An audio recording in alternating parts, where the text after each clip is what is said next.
Okay, so this video is going to be for removing the power steering pump. First thing you need to do is remove the serpentine belt, which if you click on the link on the left of the screen, you can see the instructions on how to do that. And then we're going to get into actually removing the necessary pieces to get the pump out.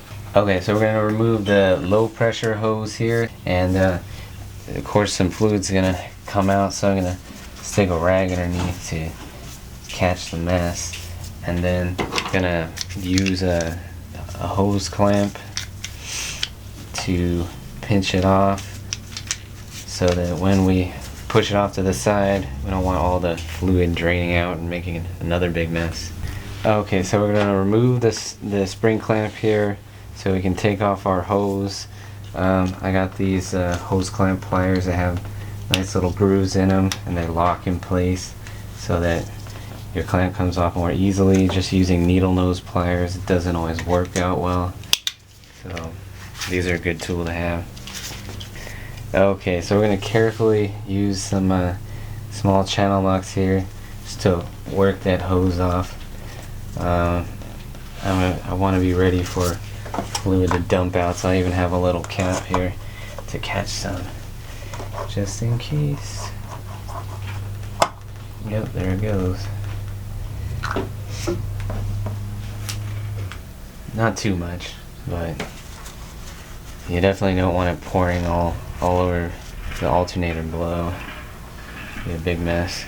Okay, so now we're going to remove the high pressure line from the power steering pump, and it takes two 10mm head bolts where it mounts to the pump, and there's also this bracket, a support bracket, and there's another 10mm bolt on the valve cover here.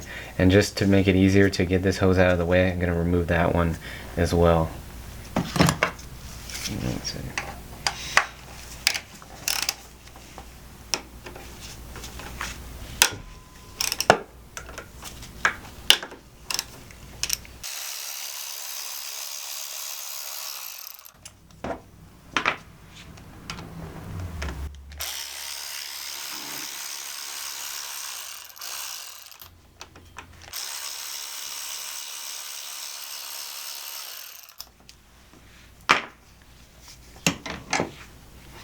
Alright, we got a rag set up under here because I'm expecting some fluid.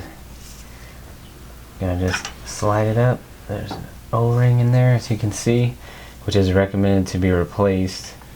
And then we're just gonna set this off to the side. I don't know if that's gonna work. There we go. Now that's out of the way. So there's two mounting bolts. They have 12mm heads on them, and here's one, the upper bolt, and then the other one's going to be opposite of that. That one is over around down here. It's a little hard to see, but yeah, it's opposite of the upper bolt. We're using a 3/8 ratchet with a 12mm deep socket to get, because you got to get the right distance here, because you're going to run into the pulley with the ratchet, or you're going to run into the windshield washer reservoir, so you got to get the right distance here, and then take out that bolt.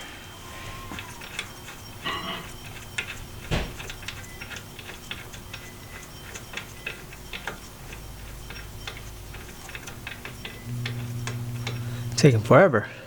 I know, this bolt's freaking long, dude.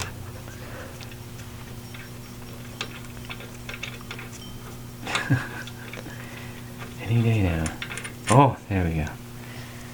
Okay, so to get access to this lower bolt, it's in a tight, awkward position, and so all you gotta do actually is just lift the reservoir out of the mounting bracket and push it off to the side here, and then it'll just sit next to the AC hose, and then you have enough room to get your ratchet in there and get that mounting bolt. Now you can see the pump moving because it's about ready to come out as soon as we get this bolt off.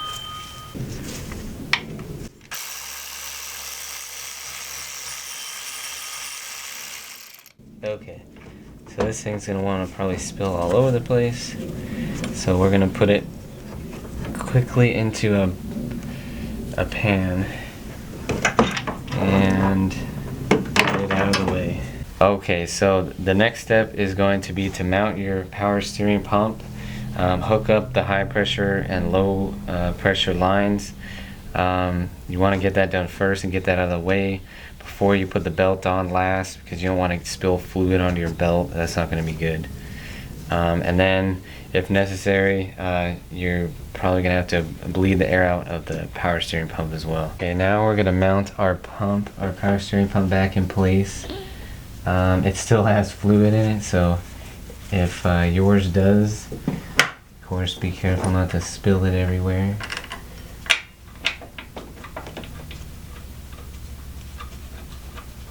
We kind of want to minimize the refilling and bleeding process by just keeping the fluid in there. You could always dump it out if you choose, but if you just set it somewhere upright, it'll be okay.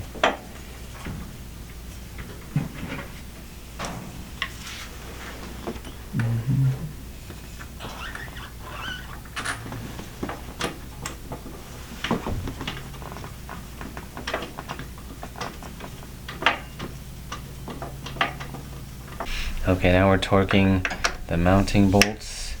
Those are 12mm head bolts, torquing them to 16 foot-pounds. Same as the tensioner mounting bolts.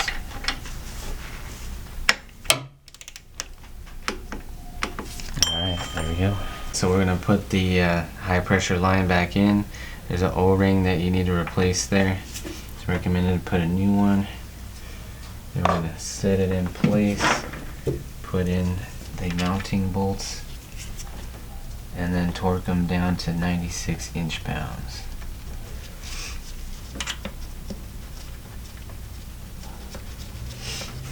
I'll use this thing.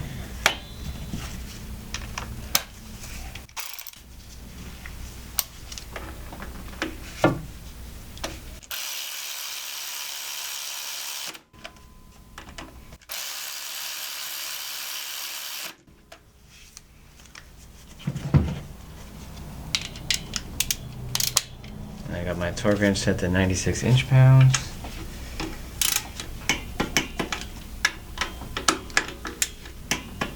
There we go.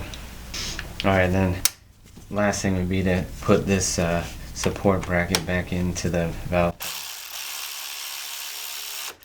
There we go.